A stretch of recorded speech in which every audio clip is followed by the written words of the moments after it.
নিষিদ্ধ সংগঠন অথবা কোনো একটা গোষ্ঠী যাতে এখানে বিশৃঙ্খলা সৃষ্টি করতে না পারে, ওদের কোনো কার্যক্রমের কারণে যাতে কোনো উত্তেজিত কোনো ঘটনার সৃষ্টি না হয়। আপনারা দয়া করে যদি সাক্ষাৎকার নেওয়া লেগে থাকে আপনারা ব্যারিকেডের বাইরে চলে যান, আমাদের কোনো আপত্তি নাই।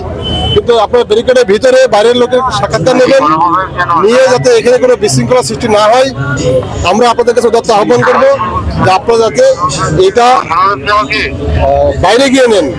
ভিতরে থেকে নিলে পরে আমাদের এখানে আইন শৃঙ্খলা বাহিনী আছে, অনেক সদস্য আছে, তাদের কার্যক্রম পরিচালনা করতে সমস্যা হচ্ছে। দয়া করে আপনারা একটু ভিতরে চলে যান অথবা বাড়ি চলে যান, আমরা লোকগুলো সরাই দেওয়ার ব্যবস্থা করবো।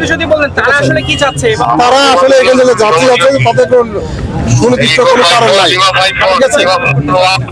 তাদের যদি এখানে আপনারা জানেন যে এটা ঢাকা শহরের পুরো ঢাকা মহানগরীতে আইন শৃঙ্খলা জোরদার করার জন্য তারই ধারাবাহিকতায় এখানে একটা ব্যবস্থা নেওয়া হয়েছে, যাতে কোনো ধরনের নিষিদ্ধ সংগঠন অথবা কোনো একটা গোষ্ঠী যাতে এখানে বিশৃঙ্খলা সৃষ্টি করতে না পারে, যারই কারণে আমাদের এই আজকের এই নিরাপত্তা ব্যবস্থা।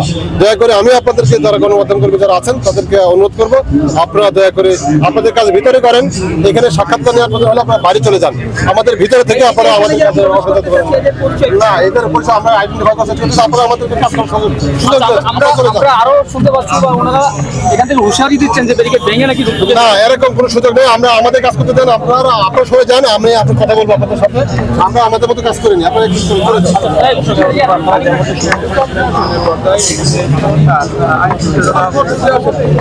এইখানে যারা অবস্থান নিয়েছেন তারা বলছেন যে তাদেরকে যদি ভেতরে ঢুকতে দেওয়া না হয় তাহলে তারা ব্যারিকেড ভেঙে ভেতরে ঢুকবে।